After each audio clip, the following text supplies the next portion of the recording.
Hey guys, today we're here with Willem from Botanix Labs. They're doing something quite interesting, a second layer on Bitcoin. We'll have him talk about that. It's slightly different from what you may normally think of as an L2 or a second layer. It's kind of a novel design. And so I'm happy to talk to him today.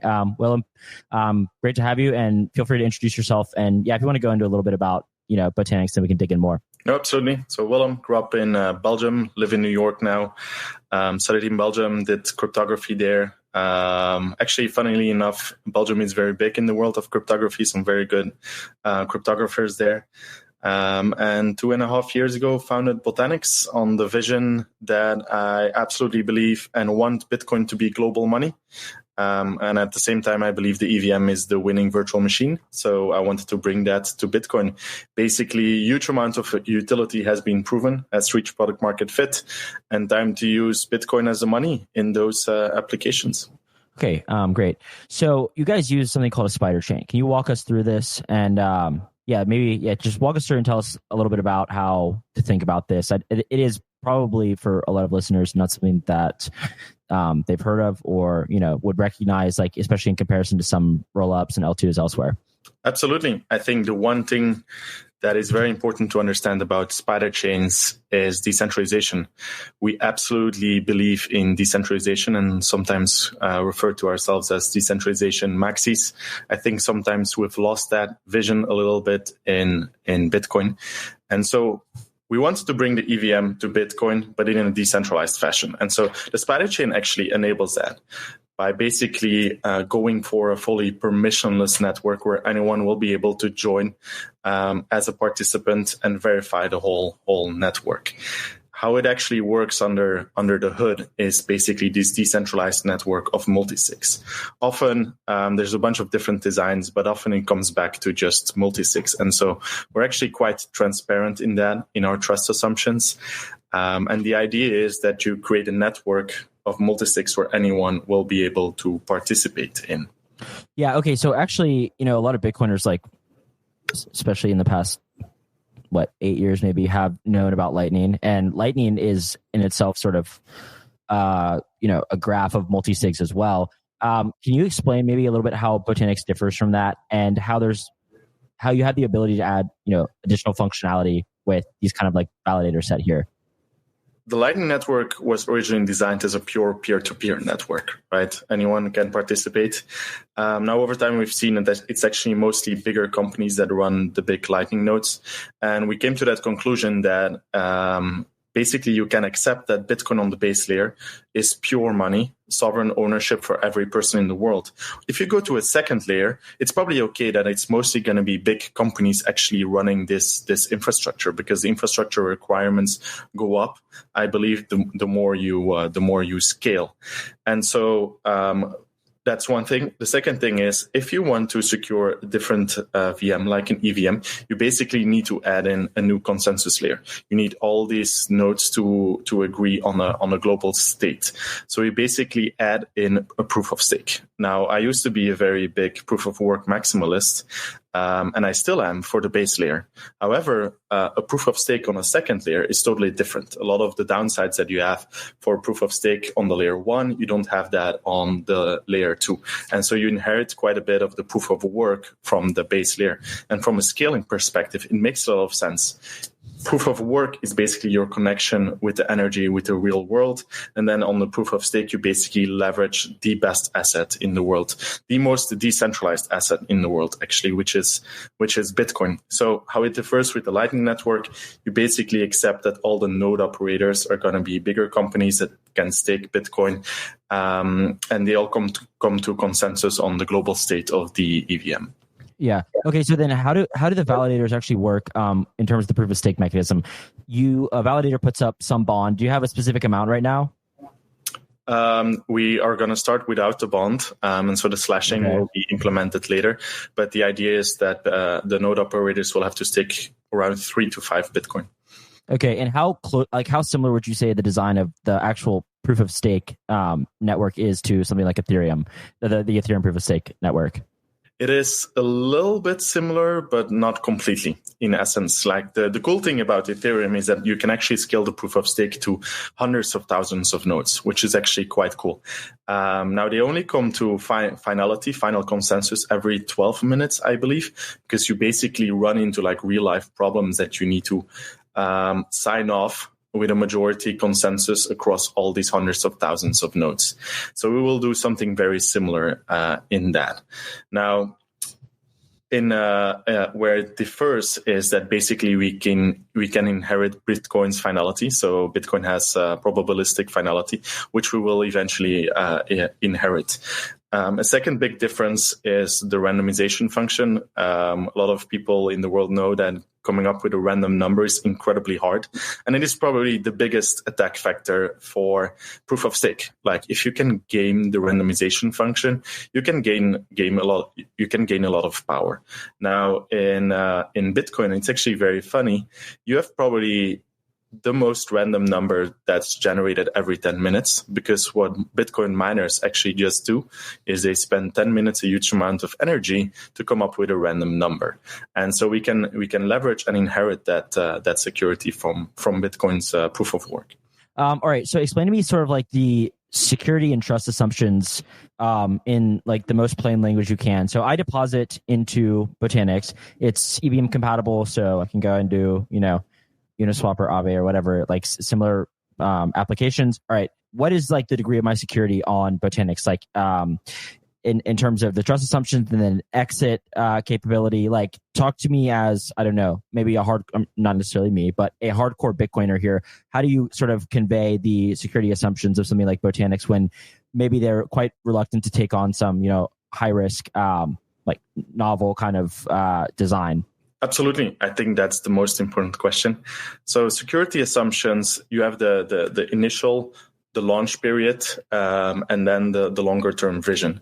So in the beginning, we will start with an initial permission set of 15 members that will expand first to like 100 to 100.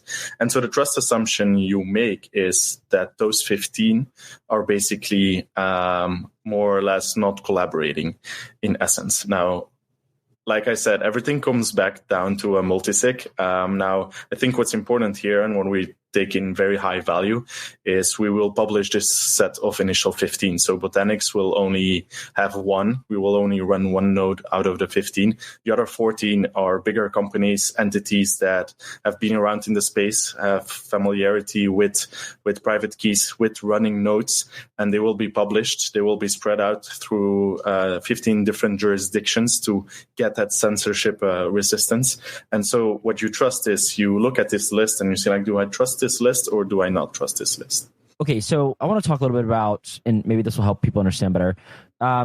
Explain to me some of the differences between like a rollup, again, or an L2 also, and a Spiderchain, because this is like what I found, quite interesting. Like, there's a lot of teams currently, I mean, obviously on Ethereum, and then also on Bitcoin that are attempting to build rollups or build something that, if Bitcoin changes to a sufficient degree, could become functionally a rollup. Talk to me about the difference between maybe a Spiderchain and a rollup, and then I'll kind of dig in more. I think they're absolutely going for different things. I think there's probably 4 big differences between rollups and what we're building with Spiderchains. And one of those differences comes back to the difference between Bitcoin and Ethereum. I mean, in Bitcoin, it's a totally different land than in Ethereum. For a rollup, your last layer of defense is social consensus. And so a rollup runs a single node, is just actually a server that runs in AWS server that runs in the backend somewhere. And if something goes wrong, you depend on the social consensus of the base layer to make up for that. Right, and that's the last layer of defense. Now, in Ethereum, that is accepted and is aligned with that vision. Now, if we roll up on Bitcoin, something would happen. Bitcoin is never going to change. We know that. They're not going to come in to save the layer 2 rollup, in essence. And so you don't have that social consensus on Bitcoin that you have on Ethereum. That's probably number one. I think second, what a lot of people underestimate is upgradability. When people say rollups are trust minimized or trustless, in essence, that is not really true. All of them have a multi-sig, and they have very good reasons to have a multi-sig. And the difference is actually often you don't even know who those people in the multi-sig are. There's very few teams who actually communicate that. They actually hide that, which in my mind is very, very risky. Now, why do you need that multi-sig is purely for upgradability. In essence, you cannot make any changes to your rollup once you implement it, except if you implement like the management keys. So everybody knows software engineering and coding can come with a lot of bugs. We even saw the Bitcoin bug, what was it, in 2017, 2018, that could inflate to infinity. And so if you cannot make any changes or upgrades to your code, that is extremely risky. And so in essence, in Ethereum land, everyone has this security council that basically allows you to upgrade the contract. Now, all the Ethereum sits in that smart contract on the base layer that you can upgrade, which is a very, very big risk factor. So the same thing will happen on Bitcoin and is happening, where you basically implement a security council that allows you to, steal all the Bitcoin and allows you to upgrade the network. It's because you don't have that social consensus and that consensus. The third big difference is decentralization. And that's where I believe the big difference is between the Spiderchain and rollups. And in Ethereum, it's becoming more and more accepted that rollups are actually not fit for DeFi. In Vitalik's latest blog, he basically put out what applications should you build on rollups and which applications should you build on Ethereum mainnet. And he basically says you have to put DeFi on Ethereum mainnet because it's the only one that is censorship resistant. Rollups are not censorship resistant, meaning that basically any government can basically censor you. And this is a big risk. It's one single server that is running in the backend somewhere. And so if the US government would subpoena that server, then, for example, then they can exclude another country from the financial system. They can exclude a certain amount of people from the financial system.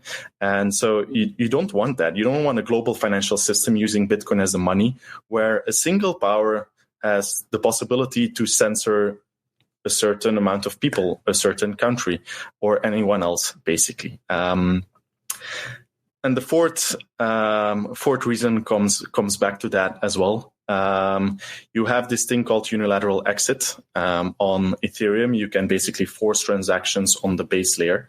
Now, if you have a BitVM style setup where you have a big liquidity provider that basically does the beg-ins and the beg-outs, you no longer have that unilateral exit because you use basically atomic swaps to get on and off the chain. But overall, I think there's just an ideological difference in Bitcoin and rollups in Ethereum. In Bitcoin, we used to believe decentralization is by far the most important thing. Satoshi said it. You don't want to have a trusted party. And so what we're really building in that Bitcoin ethos, we want to be that we want to keep that decentralization with the Spiderchain. And so that's the more ideological difference between Spiderchains and rollups. It's, do you trust one single node, single server with multi-sig keys that you don't know about? Or do you trust a Spiderchain where you can basically see all the node operators and basically there's no censorship resistance that can come into play? So, like, I've talked to the Alpin Labs guys, right? And part of the problem is that I'm not exactly sure. I haven't followed so closely as of late, but I'm not exactly sure where we are on BitVM versus BitVM 2 and the actual like practical functionality of it. My understanding is that the unilateral exit capability with BitVM 2 still comes down to a one of n, but it is feasible with a one of n trust assumption. Is that correct? I have to check the exact implementations of their unilateral exit, but from what I understood is that the unilateral exit basically is for the liquidity operator. Okay, yeah. So then, like, either way, a user is not completely being able to trustlessly exit. That's what I understand. Yeah. Yeah. Okay. All right, interesting. I'll have to double check on that too, and I'm sure somebody will message me to clarify this because there's like quite a bit of talk around this as of late. Well, I want to ask then. I mean, how interested have you been in BitVM, BitVM two? Like, I feel from the other interviews I've heard you do, and from understanding Spiderchains to the extent that I do, Shinobi wrote an article on them, so I read that early on. It seems like you're taking kind of a pragmatic approach with what Bitcoin can do now. Is this like generally like your view, and not really making any assumptions about, you know, any upgrades, opcat, changing Bitcoin? Would you generally agree with that? Yes, I generally agree with that. Like in all different aspects, we take a very pragmatic approach, even with the Spiderchains. And that's probably why we haven't pivoted to BitVM. I got drilled into me by my cryptography professor that complexity is the enemy of security. And so when you look at the whole setup, it is very, very, very complex. And so there's so many nitty-gritty details that can go wrong. And we probably haven't even scratched the surface of that. And so eventually longer term, believing that will fully, in a very user experience, fully secure way, comes to life without any bugs. I'm very skeptical on that. And even then, security-wise, if you make something that complex and you scale in different layers of trust assumptions, because you have the BitVM trust assumption, which is the optimistic trust assumption, then the ZK trust assumption, you basically scale those trust assumptions. And if you compare that to something more lightweight and very pragmatic like Spiderchains, it's a very big difference. And so that's why we didn't pivot to BitVM 2. That said, absolutely applaud Robin Linus. Absolutely love the design. It's very very ingenious. Okay, you're a cryptographer. What are your thoughts on ZK rollups? ZK in general. Like, I mean, it's interesting, right? You come from a cryptography background and you're taking a very pragmatic approach. Like, what are your thoughts on? Maybe you can also talk about Ethereum as well, whatever you want. But like, where is ZK headed? And it, like, you know, you jumped into this and with this Spiderchain vision. What was the rationale there versus doing something in ZK land? Yeah, so I want to differentiate and separate the two concepts of ZK rollups and ZK itself. I'm a big proponent of ZK. I think ZK has a lot of applications, can do a lot of different things. And I've actually mentioned in a few chats and people who are close to me know this, that at some point, if we have upgrades, if you have covenants, I'm quite sure you can implement a ZK proof in the Spiderchain and you can make it more trustless. And then you basically have the perfect combo of the decentralization of the Spiderchain, the censorship resistance of the Spiderchain, but the trustless of the ZK on the base chain. However, the rollup design is very different because it's basically designed for a single node. If you only run a single node, you run into the problems of data availability, of the unilateral exit, and those are not the problems of the ZK. Those are problems of how the rollup is designed, and that basically comes back again. If you were building a rollup on Ethereum, you had to be faster than 12 seconds, and so they had to go towards the route of like a single node. And that's how eventually things happened in Ethereum, and I don't think we should do that in Bitcoin. I think properties like data availability, if you run a decentralized network with thousands of validators, that's your data availability. You can basically leave that on the second layer. You don't have to put that on the base layer. Bitcoin is not designed for that, right? Bitcoin is designed to be simple, best money, decentralized, and sovereign ownership of money. Bitcoin is designed as money. What we're designing with the Spiderchain is infrastructure for a financial system, and it actually can run that. And so even unilateral exit, because we strayed away from that question a little bit, unilateral exit, if you have hundreds of thousands of nodes, you basically inherit that unilateral exit from that decentralization from the second layer. And so to fully answer your question, big believer in ZK on its own. As an aspect, as a technology, and I'm quite sure we'll do something with that, with the Spiderchains. But it's vastly different of the whole rollup design. The Gwart Show is sponsored by Ordinals Labs, who I've known for a few years now. They're one of the strongest teams I know in crypto. Ordinals Labs is a small engineering team with a flat structure. They build complex systems, primarily in Rust. For engineers who like challenges, here's the kind of problem they solve. A Layer 2 blockchain needs to maintain 100 million accounts and generate a state root after each transaction batch. The root must be built within 50 milliseconds. How would you design the system to ensure the root construction is fast enough? High-performance challenges are core to Ellipsis Labs' mission as they build modern crypto finance. They believe finance needs more than an upgrade. It needs a complete rewrite. The success of their first product, Phoenix V1, speaks for itself, doing over $70 billion in organic trading volume. Now Ellipsis Labs is building Atlas, the blockchain purpose-built for verifiable finance. I like them because they're unique in this space. They have a long-term focus, they work in person from their New York City headquarters, and they're here to build products that fundamentally change the world of finance. If you want to learn more about their open roles, go to ellipsislabs.xyz/careers. How does Botanix deal with DA? It's just all stored locally, right? That's the node. So basically, all the operators run the data on the second layer. You can, of course, run your RPC, and you can run like a validating node, so you can save all the data yourself as well. So that's permissionless.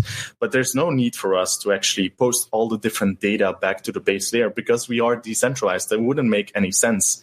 You only need to do that because you run a central single node.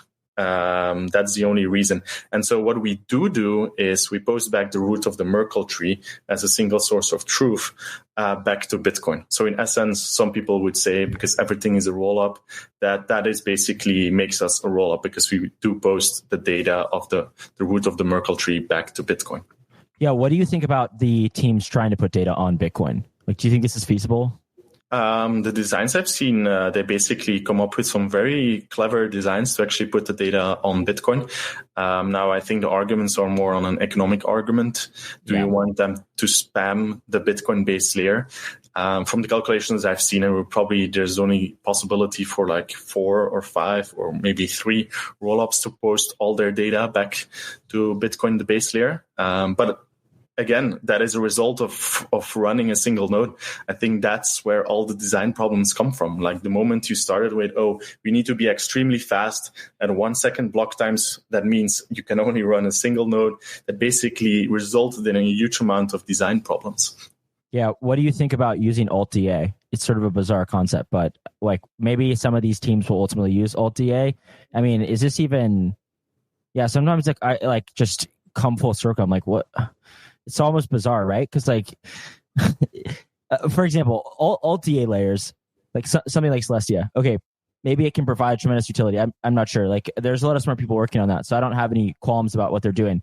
I guess I just look at this and I'm like, of course, if you want to run some data centers with the ability to yeet 1 gigabyte blocks in the future on these things, sure, you can do that. But hitting pinging these things with light nodes. We've known in Bitcoin for 10 years that Satoshi talked about SPVs, right? It's not exactly the same, but it's functionally very similar, right? The Merkle tip, right? What you were talking about.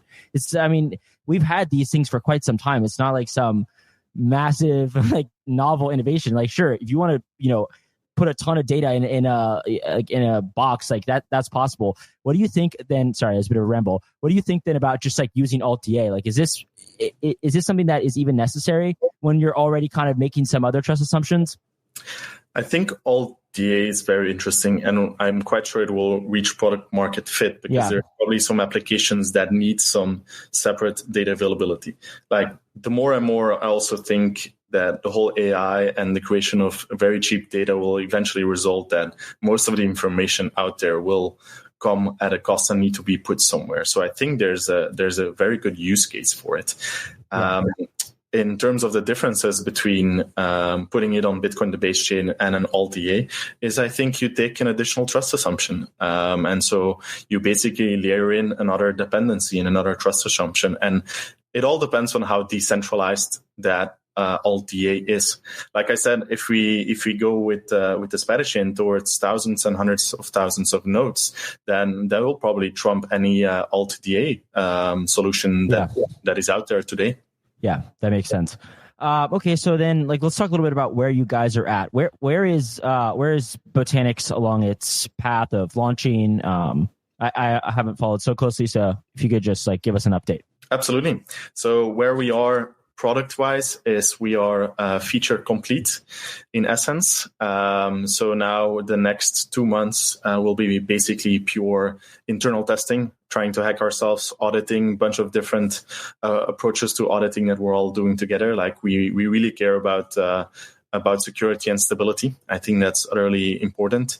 The basis is set up to basically grow the federation from there. So we have our initial 15 partners almost defined. I think we have a few spots left that we need to decide who exactly we want as a partner. We're all due diligencing them. Basically, we want them to be spread out across 15 different jurisdictions. That's our initial federation. It's very important. Beyond that, we have a long list of, I think, 50 plus partners that want to come in after that. That's product-wise, fully set for mainnet in Q2. Actually, so that will happen. Finally, the launch. Business-wise, I think it's very interesting because now, for the first time ever, we are bringing a lot of the EVM applications to Bitcoin. I strongly believe every application in the world of crypto over the next 4 years will ask themselves, "What is my Bitcoin strategy?" And so they will all, in 4 years, I think all of them will come over to Bitcoin. Now, what we've been able to do is actually to bring the big ones over to Bitcoin for the first time. So we already made a few announcements.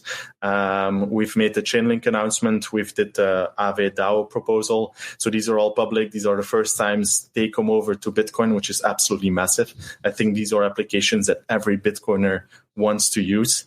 And so normally when we go to mainnet, we'll do a whole mainnet campaign. So a lot of things for everyone to try out. You'll be able to actually use the applications. The whole ecosystem will be there. And I think this is the first steps to actually run a financial system, bring demand, bring applications back to Bitcoin. Does Botanix use BTC as the gas token? Correct.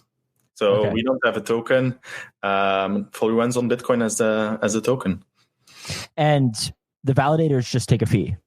So this is super interesting because if you use Bitcoin as the gas fee and the transaction fee on the second layer, you suddenly create a new model, a model that hasn't existed yet. All those gas fees and transaction fees basically go back to the stakers.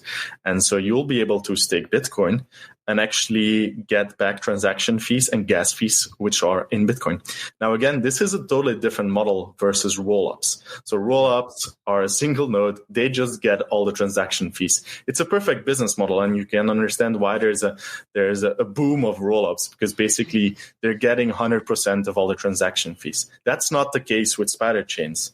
Basically, you as a staker will be able to get the Bitcoin gas fees. And so we expect actual Bitcoin yields to exist because suddenly you can stake Bitcoin and all the transaction fees on the second layer, all those gas fees in Bitcoin will accrue back to the stakers. Yeah. Who do you view as your primary users? And if I had to put them in two categories, would you say Bitcoiners who have held Bitcoin and now want to use their Bitcoin, or people coming from other ecosystems and are already familiar with products like Aave and other EVM compatible applications?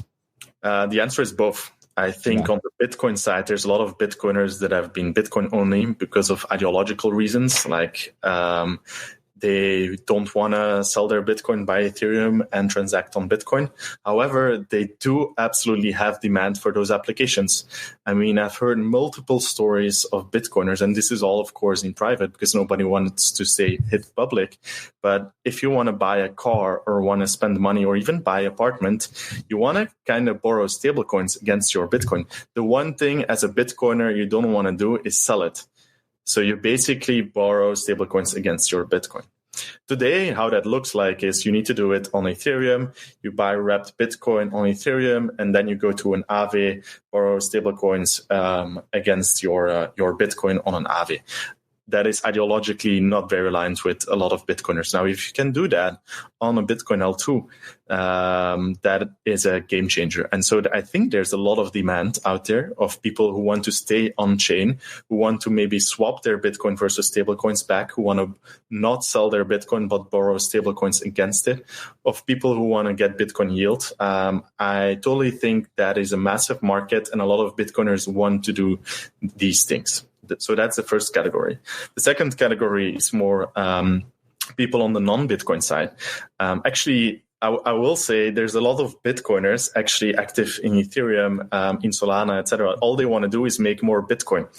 Now, if they can do that on top of a Bitcoin L2, where immediately you can withdraw from the L2 into your ledger if you had made more Bitcoin, maybe like longing or shorting on a perp, that makes way more sense. That's exactly what they want to do. Because eventually, if they make more money on an Ethereum L2, longing, shorting, playing around, trading, day trading, then eventually they want to funnel that back to their Bitcoin cold wallet. And so they will absolutely be active as well. And so I think the users will come actually from both different sides. What will be the block times on Botanix? We run on 5 seconds. 5 seconds. Is the fact that it is functionally decentralized with this, initial 15, but to be eventually larger validator set, are there any limitations in terms of applications you think you can service because of this, right? Like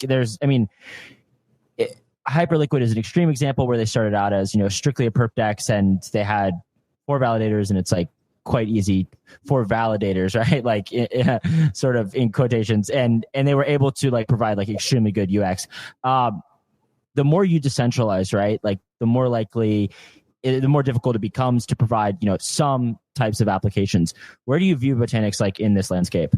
I think you have the day one applications, which is basically 5 seconds is enough for anyone to do everything. And eventually you'll optimize. And so actually do think that's where rollups will eventually play a role as well. Like for some applications, you want 0.2 second blocks. You want those sub-second block times. And you don't really care that much about decentralization.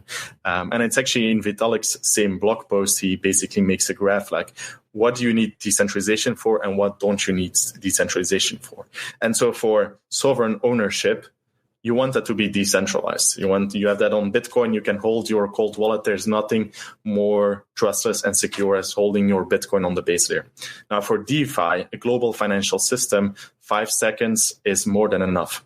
You want it to be decentralized. You want it to be censorship resistant. For NFTs, for buying coffee, for buying, doing a bunch of like polymarket trading, maybe you kind of want to have those fast sub-second transactions. And there's probably a plethora of applications that are going to be there. So censorship resistant is less important. And so you basically have a spectrum of applications where censorship resistance and decentralization is either extremely important or not important at all. Think about every transaction you do with money in the world and try to think, is decentralization for that important? And so I do believe you'll have applications that will suit themselves for very fast rollups. And then a global financial system, what we're really trying to build using Bitcoin as the money, 5 seconds is way more than enough. How does the fee market work on Botanix? Is it like similar to congestion fees on, Ethereum or some of the rollups? Like how exactly is it structured now? It's exactly the same. Yes. Okay. Yeah. And like, what do you expect? I mean, do you expect fees to be quite low? Honestly, I haven't really used many Bitcoin L2s thus far. L2s again, so I'm not so sure, but I'm just curious, like, do you expect fees to be like quite low and be able to, do you expect people to be able to do something like buy coffee? That's like the go-to example for Vitalik, but is that like sort of the model you're shooting for? Absolutely. Like our transaction fees will probably be around 1 cent. Okay. We run at about the same throughput as an Arbitrum, for example. So okay. I think that for a long time that will be more than sufficient. Yeah, got it. How easy is it? I mean, I assume it's like quite easy. Is it quite easy for EVM applications to port over? Like, are there any differences from Uniswap going from an OP stack to Arbitrum? Is there anything moving to Botanix that an EVM application would have to deal with that wouldn't be customary for just sort of like launching on, other L2s on Ethereum? Nope, it's exactly the same. You copy paste the same smart contract code, and that's it. That said, I will say the actual reality is often different, because you often need infrastructure partners like RPC nodes, like subgraph providers, like oracles. Like a lot of these applications, for example, or the big ones, use Chainlink. So Chainlink there is quite important. And so as a standalone application, you often need to talk to a bunch of other different infrastructure partners to actually operate. And so you need that whole ecosystem to be there to actually start talking to each other. But all of them will be available. So that makes sense. Slight non sequitur, but have you followed Bitcoin staking at all? I'm kind of curious your thoughts on this. Yeah, no, I think we are one of the OGs that came up with Bitcoin staking. Like, I think. Yeah, but this, like, your model is a bit different from, like, for example, Babylon, you know? So I'm curious, like, where do you see the differences there? I think Bitcoin staking is super interesting. I think you need a two-sided marketplace for that. So Babylon has Bitcoin staking, but doesn't really use it to secure anything. And so what we're basically building is a fully two-sided marketplace. You can stake Bitcoin, but you also get the revenues. And so the revenues in Babylon, if you stake right now, are other tokens. The revenue for us is Bitcoin yield. And so you need two sides to be there to have actually a functional staking market. And I think with Babylon, one side of the game is missing. Now, I will say Babylon staking is very trustless. Like, in essence, it's a time lock. So I don't really have to give away custody of my Bitcoin. I put a time lock on my Bitcoin. And so the trust assumptions on Babylon are totally different and are probably better. Is there actually slashing though? I don't think that's implemented yet. Yeah. So, yeah, I mean, it is sort of different because, like, Babylon would just be this staking layer where rollups or L2s, whatever you want to call them, could then, pay for security. But, yeah, it's like it is, I think, quite different from what you're doing, I would say. You're running more of like a network, a proper network. Well, it'd be interesting to see how that plays out. I had one other question. Are, like, all EVM wallets compatible? I think you guys had a test net. Is that correct? I may have used it with MetaMask. Okay. Yeah. So, are, like, all EVM wallets compatible then with Botanix? Absolutely. Like, every single wallet works. There's absolutely nothing needed from our side even. That's probably one of the good things. And there's a lot of bad things about the EVM, and we can go into deep discussions on that. But that's probably one of the good things. Like, on our testnet, we've been live on our final testnet version. We've been live since December. And any wallet just works. Thanks for listening to The Gwart Show on the Blockspace Podcast Network. Subscribe to our newsletter at blockspace.media to get the show directly to your inbox. Show links, transcripts, and Bitcoin articles twice per week. Stay ahead of the conversation by visiting blockspace.media. All right, now I'm going to ask you a question. I'm not trying to, like, pit you against competitors per se, but I want to hear where you think Botanix or the Spiderchain design fits amongst all these L2s. And so, I mean, I know the guys from Alpin, I know Orkin from Citrea, I know the Taproot Wizards guys, I know some of the people working on state chains now, or, modified state chains. How do you differentiate, right? Like, there's been this huge influx of Bitcoin L2s. A lot of them, it's not really clear that there's anything functionally similar to an L2. Then there are a number of teams that appear to be working on legitimate code and shipping something that is, trust minimized, secure, audited, right? There is a smaller subset of teams trying to build something real. How do you view Spiderchains fitting amongst ZK rollups and state chains and whatever the Taproot Wizards end up doing? Yeah, I think the model is completely different, and I think we're very differentiated. We follow decentralization. As mentioned earlier, we are the only ones actually targeting a decentralization layer 2. And so the trust models are completely different. We're basically we believe in the decentralization, and we believe in the censorship resistance, and we believe countries and global financial system and companies are going to value that. And we actually already see that in the market. The market, like, especially if you go outside of the US, is very, very afraid of basically the US subpoenaing or basically censoring or even claiming the assets. These are real possibilities. And so you cannot hide that. And what we're building with the Spiderchain is decentralized or going for decentralization. What rollups are going for is more fast speed applications. And so I think eventually that will play out, and probably it's compatible in essence. Yeah. Do you expect the other? I'm not sure you would know, but I don't know personally. Do you expect these other L2s that are working on BitVM? Do you expect them to launch with a BitVM, or will it be more of a federated model? Because this is like my suspicion, but I don't know. Do you think that there's going to be a functional, like pure BitVM 2 rollup in the near future? I think all of them will have Security Council multi-sigs. Not doing that would be incredibly risky. Basically, the moment you have a single bug, the whole show is over. You can probably launch it, but it will have no adoption. It's the same thing as happened on Ethereum. Someone launched a ZK rollup, has like $400 in it, of course. And so the risk you take of launching without a multi-sig Security Council is insane. And so I don't think anyone wants to take that risk. Are there upgrades or modifications to Bitcoin going forward that you're excited about, and would those help Spiderchains?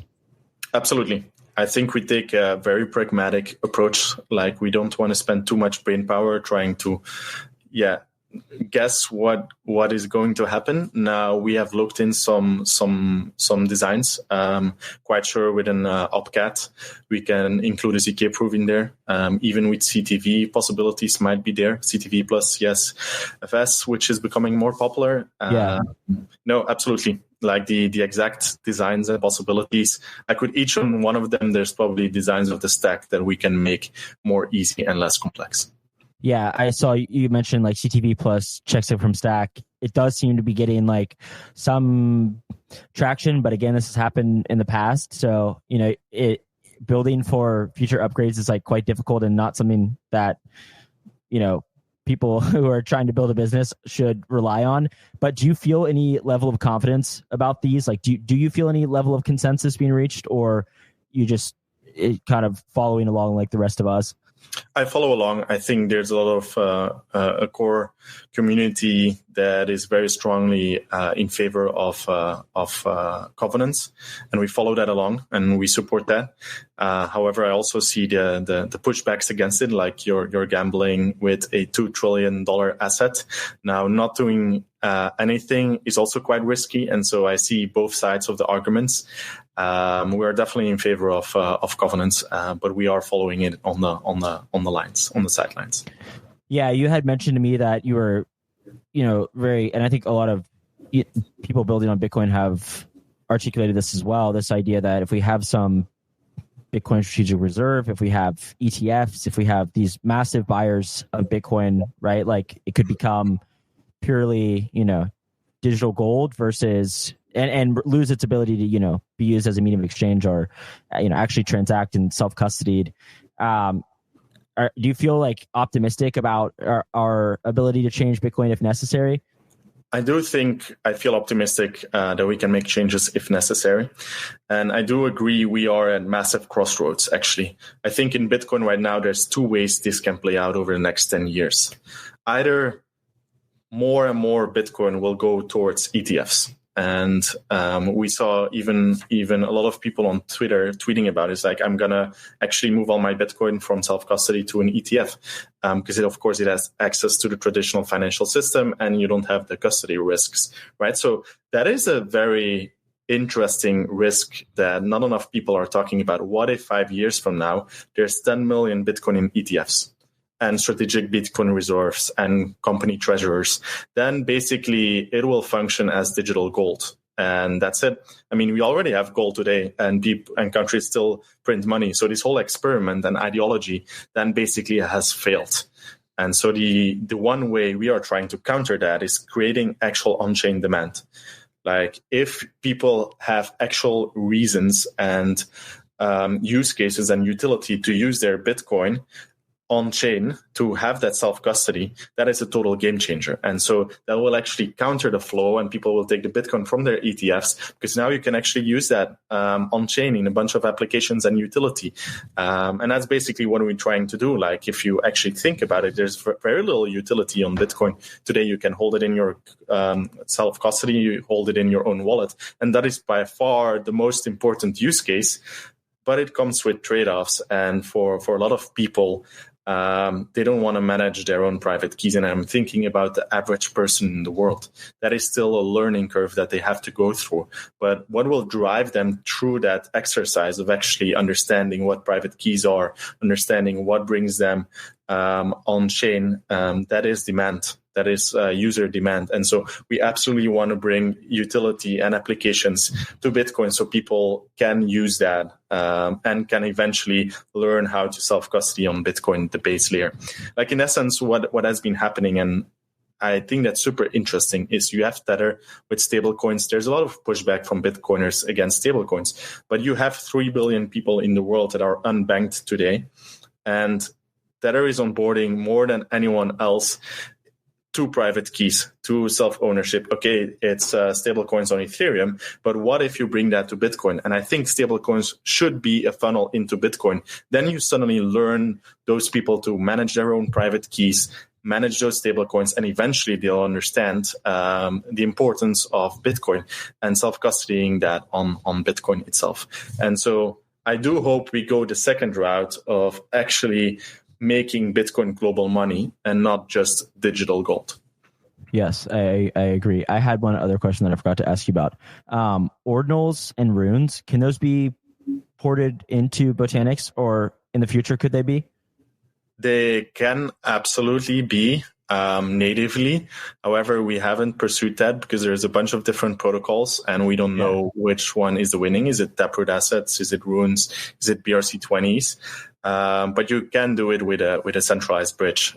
Basically, there's a bunch of bridge providers already out there today that bridge your Ordinals and Runes to Solana or BNB chain, I think, and Ethereum. I think that Odin Fund or Ordin Fund, I forget what it's called, but I think they're actually like using ICP apparently. Which is kind of interesting. It's like the first time I heard that name in a long time. So yeah, I guess it is like feasible like that. I was just curious. But yeah, that makes sense if you haven't focused too much, because it's hard to know what to focus on. But technologically wise, we've already spec'd it out. It's perfectly possible for example, all the Spiderchain nodes also to run the Taproot Asset protocol. It's very similar to how Lightning basically works. Suddenly you basically ask all of the different Lightning nodes to also run the Taproot Assets protocol. And so it's technologically very, very possible. Now, do you really want your Spiderchain nodes to run both Ordinals and BRC20s and Taproot Assets? I don't think so. Again, complexity is really the death here. And so making it as simple and lightweight as possible is the game changer here. And so users will be able to bridge it with centralized bridges, but not in the protocol yet. That makes sense. Okay, well, awesome. I thought it was fantastic. When did you say you guys will be launching mainnet, or is there an exact date or just a relative time frame? We have internally an exact date that we're working towards, but it's Q2. Okay, awesome. And where can people find you? On Twitter, and then also the Botanix website if you have that? Absolutely. Twitter, Botanix website, and for the Discord people, we have quite an active Discord, so definitely join. And for the Bitcoiners out there, use your Bitcoin. We need it. We need to transition that from digital gold into a medium of exchange.